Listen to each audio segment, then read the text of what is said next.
morning and I go outside and I take a deep breath and I roll some dice. Hey, it's Jay in the workshop today. I'm going to show you what I'm working on. This week was an experimental project of I wanted to make a D6 with a dragon scale texture on the outside. And then this has been a project that's been on my to-do list forever. And then I started running a new game using the City of Mists system. We're having a blast. It uses D6s. I was like, perfect. I'll make everyone specialty D6s for their characters. So one of the characters has their mythos based on a dragon. So of course, perfect. Excellent. We'll make these dragon D6s now.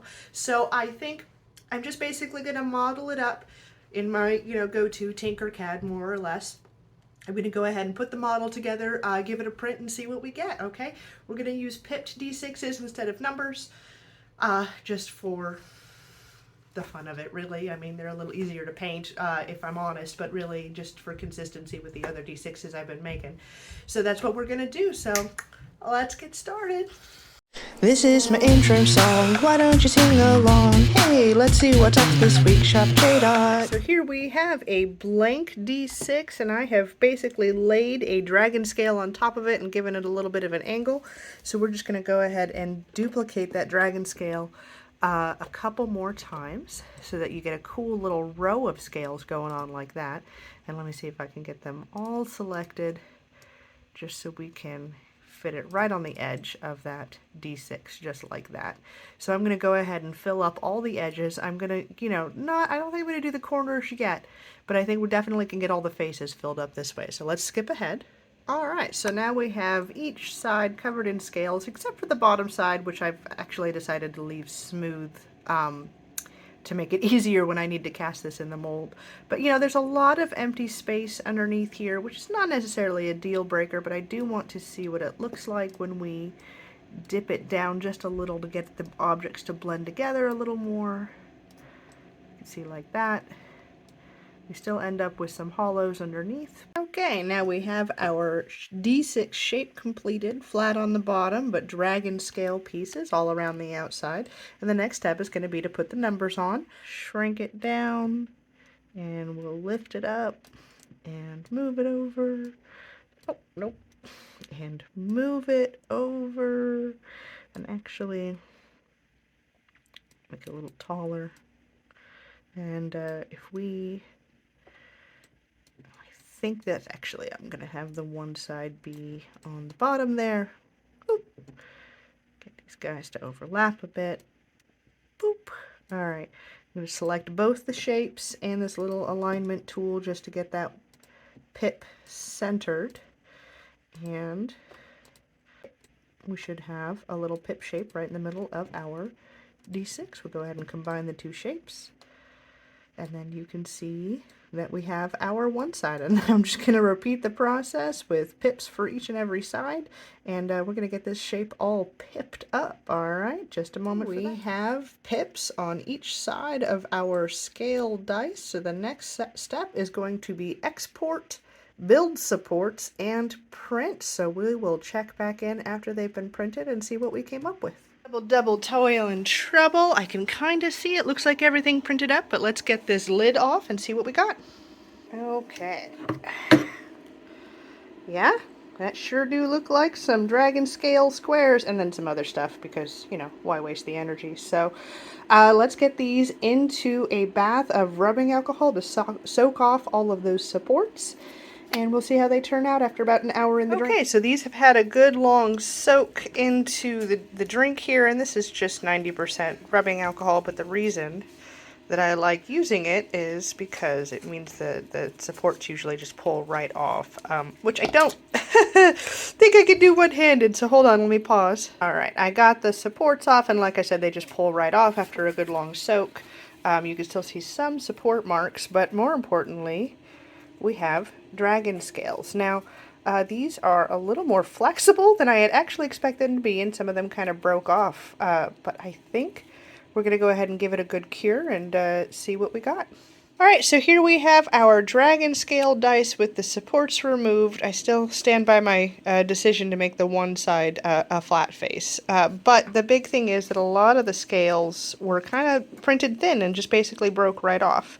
And I could probably break them off right now, which is not ideal for dice that you want to roll across a table. So we're going to go ahead and edit the design a little and see if we can get that to be a little more solid. Okay, just like before, we have a cube, we have our scale faces, but I have sunk them in a little. The other thing I'm going to do is I'm going to go ahead and duplicate that face there, and I'm going to basically just put one on top of the other, and that should fill in pretty well behind it so that the scales stay a little more solid. So that's going to be our plan here. Let me go ahead and turn the snap down a bit just so we can move it forward a little more.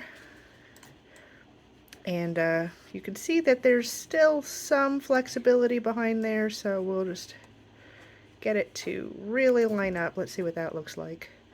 That actually looks kind of cool too. So I'm going to go ahead and mess with this a bit and make sure we can get a little less hollowness behind those scales, and then put the pips on just like before. We'll print it again. Alright, round two. We can see some dice-shaped objects in there, so let's go ahead and get these off the plate and see how they look. Alright, big reveal, and hey, not bad. Let's get them out of the sunshine. Hey, not bad. We want to get them rinsed off. I did change the pattern on it a little to do the offset scaled pattern, so hopefully that also will make it look a little cooler. So let's get it cleaned up and we'll compare it to our first sets. Alright, so now we have the freshly printed dice, and you can see the offset scales there, just to add a little more, texture and depth to them. They definitely still, like, the points still break a little, but I think at this point I'm actually satisfied with that. I don't plan to mold these or do anything fancy with them. These are actually gifts kind of as is, so I'll clean up the edges a bit here. But mostly let's get these painted and see what they look like with a little bit of paint in those pips. Now I want to be very careful painting these because frankly all of these little spaces will be really difficult to clean out, so we're going to try to do this as delicately as possible and get the paint actually in the pip and not just slop it in there as my usual style. And you can see that looks extremely cute. Alright, let's see if we can do it on one of the textured sides. That was the easy side. Let's go for challenge mode. And I am already getting paint around the pip, but don't worry about that. I have a plan of some sort. So let's skip ahead to where they're all painted. Alright, now we have all of the sides painted. And actually, even though it's a little bit sloppy on the edges, I was actually hoping I would get a little bit of paint on the edges, because I'm thinking that if I take a toothbrush like so, and dip it in some mineral spirits and give it a scrub, then I might get a little golden glitter, basically, a little golden sheen all over those scales. So let's give that a try. Alright, and that's going to bubble up a bit, and that's okay. We're just mostly trying to get the gold around the edges there. Not too bad at all, actually. Let me get it wiped up. And really, that's not a bad cleanup job at all. So I think the next thing I want to do is, you know, maybe give it a little extra scrubbies here and there, but I think I want to polish this side just to give it an extra special touch. So I'm going to polish it off screen because it's really just 10 minutes of me doing this. Which is, yeah, maybe not the best video to watch, even though I'm probably capable of talking the whole time. But I love the way you can see the pips already. So I'm really looking forward to seeing into this D6. So let me get it polished up and we'll see what that looks like. I have smooshed a lot more of that gold paint around to get that gold glitter and sheen going so that it's gold and green. And then we have polished the underside to a very clear shine. Like you can see, it's sparkly. So the cool thing about that is you can see inside the die, and you can see all the other little pips and the back side of the scales, and there's just a really neat and interesting effect there. Like I said, I don't plan to mold and cast these just yet because trying to keep the silicone out of these little bits. It requires a little more research and development, but honestly, for the gift that I'm making them for today, I think they turned out simply amazing. I'm going to go ahead and finish up its body to match so that I can have them all ready to go. Well, that sure was a journey, wasn't it? And normally once I hit that like snag where things don't work out, I kind of give up. But since these were a gift, no giving up. We're definitely going to be making these more. I want to do a little more refinement before I list them in the shop, but hopefully once I can get those scales really stuck on the D6, not only will I be able to list them in the shop, I'll be able to cast them in a mold and maybe make some really fancy resin ones. So we'll look out for that in the future. But let's go ahead and review our journey now. We started with this one, which had the scales all lined up, but you can see that they're a paler color than the rest of the die because they snap off. They get too much space behind them, and I can peel them right off. And in fact, I have one where I've peeled off the entire side. It leaves behind a cool texture, but not the one we're going for certain. So we went ahead with this design, and then I painted and polished it, and this is where we ended up. So we have the beautiful polished face so you can see into it, and then the really cool painted dragon scales with that gold sheen and the gold painted pips on the inside. So I really look forward to refining this design a little more. And then, hey, you know, if I'm going to show off, I'm going to show off. Like I said, these are a gift for a dragon player. We have a player who is based on the Morrigan, so they have some raven feathers, really craft feathers, but raven feathers in a D6. I'm just rolling out all the bad rolls first, I promise.